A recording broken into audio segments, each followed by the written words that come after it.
Right, this is just going to be a very quick playthrough of some of the different effects blocks on the Nova system.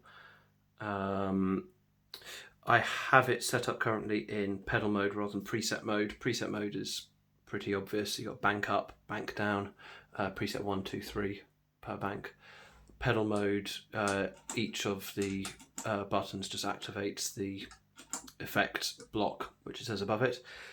In pedal mode, you can also access the presets by pressing and holding. So if I want to go to preset 2, for example, rather than just pressing, which gives me the compressor, I press hold, and then on the green screen it should say ready, and I lift, and I'm in preset number 2. And I can press and hold for banks as well.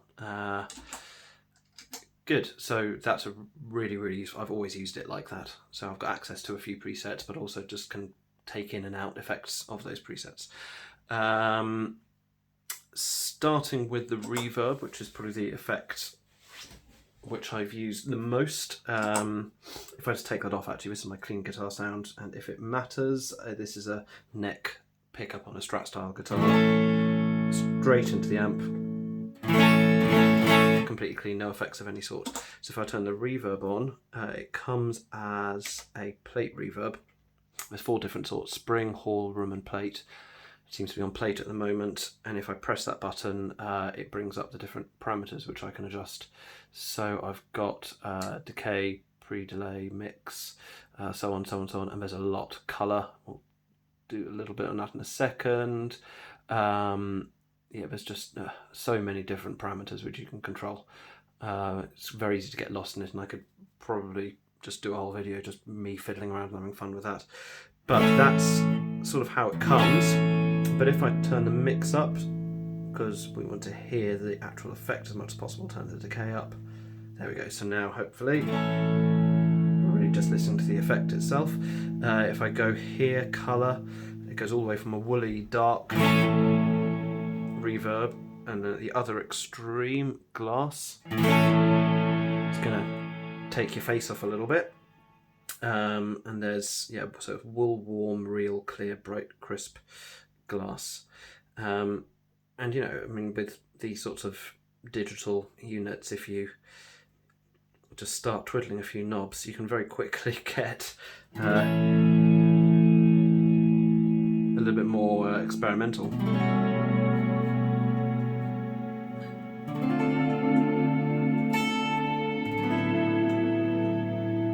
If you're into that sort of thing, I mean, very quickly you can find yourself falling down a little bit of a rabbit hole.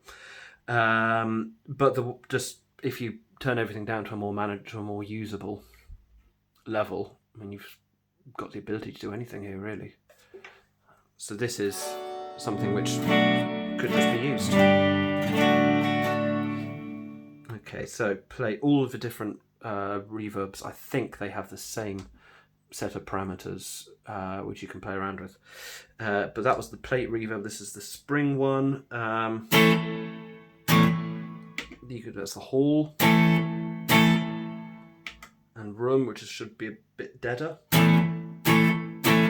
Yeah, good. And again, I mean, I could easily make that much less dead, turn that up there, maybe dull it down because it's going to start getting a bit aggressive if I don't.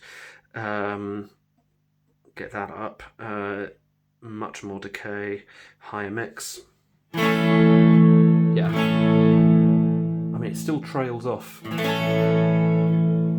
pretty aggressively at the end, which I think the hall one doesn't. So it's still slightly different. But yeah, you can do an awful lot with that, more than I'd ever actually want to play around with for real. Then delays, 6 different delays. Starting off on a dual delay, which is 2. If I press that again, we get into the menu for it. 2 discrete delays, and you can change all the parameters on those, and you can pan them hard left, hard right, however you want. Then ping pong delay, obviously left, right, left, right, left, right.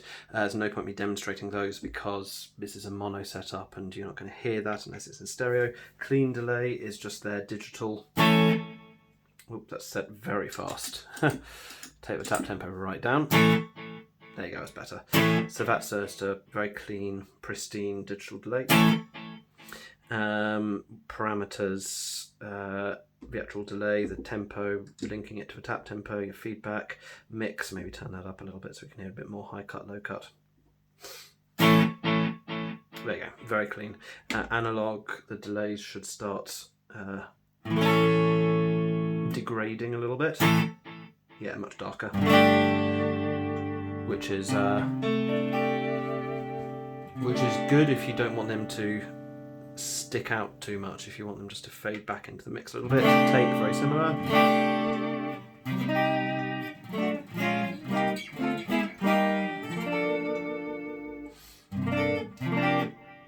Yeah, very unobtrusive.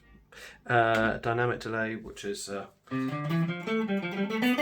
you're playing, the delay sits right back in the mix, and then the moment you stop, it starts coming out a bit. So it doesn't get in the way of your playing. That's all the delays. Modulation, first one up is chorus. If I press it again to look at the parameters, speed, tempo, depth, high cut, delay, mix. And again, just as with all these sorts of digital units, you can just turn the knobs right up and get some crazy stuff. Really nice chorus sound. Flanger, yep, very seasick. Exactly right. Vibrato, yeah, but I mean, this is how it came in its factory settings, and it's pretty aggressive. If we just turn the depth down, or actually just keep the depth up and just turn the speed down. Yeah, it makes it a bit more usable.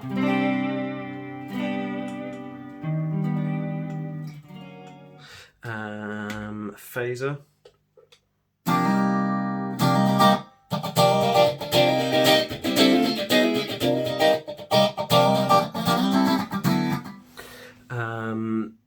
Again, lots of control over the parameters. Turn the feedback up, we'll get something a bit more biting. There we go. Maybe a little bit aggressive. Tremolo. And then finally Panna, which there's no point me showing because that requires a stereo setup. Pitch blocks. It's currently on detune. If I press that, we get to that. It splits your signal, gives you 2 extra voices, and you can detune them by fractions of a semitone. If I have it pretty, there you go, sort of 17% of a semitone up and then 17% of a semitone down, it's reasonably aggressive. So if I turn that off, this is my clean sound. And then I put that on. You can hear that detuning just thickens the sound up noticeably, and it's a good way of adding texture and adding thickness to the sound without having to resort to a chorus pedal. That's very cool. Intelligent pitch shifting, this is set to C major. Let's see.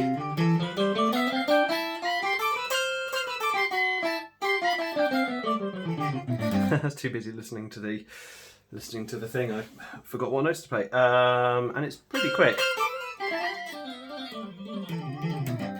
It follows you around pretty quickly, and you can obviously set it to any key you want. And scale, just have a look, takes you through your modes. Oh, okay, and then it past the modes, so it goes past the Locrian into major pentatonic, blues scale, some diminished scales, whole tone, whole half tone, harmonic, minor, super Locrian, Lydian, flat 7. Yes, I mean, you've got more than you'd ever need, I think, there. Pitch shifter is like the detuner, but yeah, I mean, we're already up onto 653% of a semitone, so if I just take that back down to about 6, so that should now be, well, that should now be a tritone. Lovely, timed that well. So if I play a C, I should get an F sharp at the same time. Yep, good, nice and hideous. Then, and I think they can be panned as well. Octave, octave down, octave up, octave down, octave up, good. Whammy, I don't have an expression pedal attached, so I can't show, but it's a whammy pedal. And that's those. So I think we've done everything. The compression has 3 different compressions. There's percussive compression. See what that sounds like. If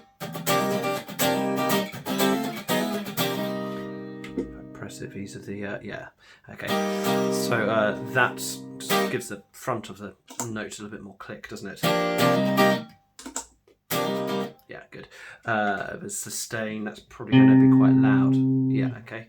So there's a more sustaining compression, and then advanced, which if you know how you like your compression set up, that's the one for you. Personally, I've never used a lot of compression, so that is all very confusing to me. So I'm just going to put it back to the first setting and turn that off. Good. Boost is a global boost for the whole thing. It just gives you however many preset decibels you want. So when you step on it, you just get that little bit of extra volume. And drive, it's got two drive units. It's got a distortion and an overdrive. These are both analog rather than digital. And the overdrive here comes like this. Turn the level down a bit maybe. Gain's on 15, I think goes up to 30. Yeah, it goes up to 30. So we're about halfway on the gain.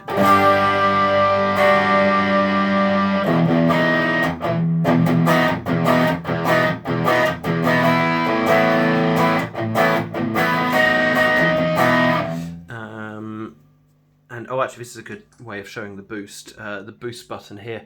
If I turn that up, it makes it sound quieter. We're reducing. If I turn it down, it makes it sound louder. So that's at that state, at that level there, 0. If I press the boost, there's no difference. But as I turn that up, it's making it quieter by saying now this is 8 decibels quieter than what would happen if I had to press that. So it works by cutting signal away rather than adding it to here. But of course we can make up for those 8 decibels by adding another 8 there. There you go. Good, that's the overdrive. The distortion, yeah, that's going to be pretty loud. So I'm just going to take the level right down on that. So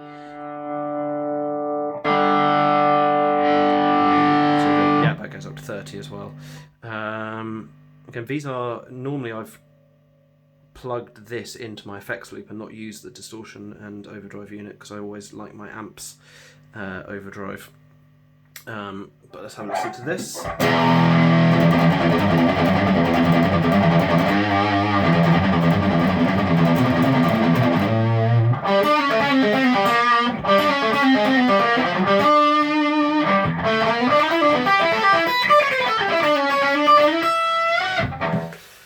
It's good, it's got a bit of hair on it. There's only one tone knob on it. There's not treble, middle, bass. It's just one tone knob, which will take you from presumably quite dark to...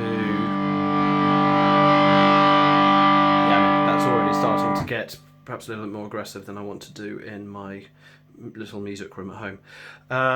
There you go. I think that's all of the different effects blocks. Tap tempo, obviously, all the different time bass effects can be synced up to your tap tempo in whatever subdivision you want. You hold for silent tuner. There you go, there's the tuner. And now we can see exactly how rancidly out of tune my guitar is, or not. That'll be embarrassing. And that's it. So before I do anything else, I'm just going to quickly disappear into a menu and just make sure that is all back to a factory reset. Yeah, I think that's all absolutely fine. Very good. If there's anything else, any other details, any other sounds you need to hear, just send me a message, let me know.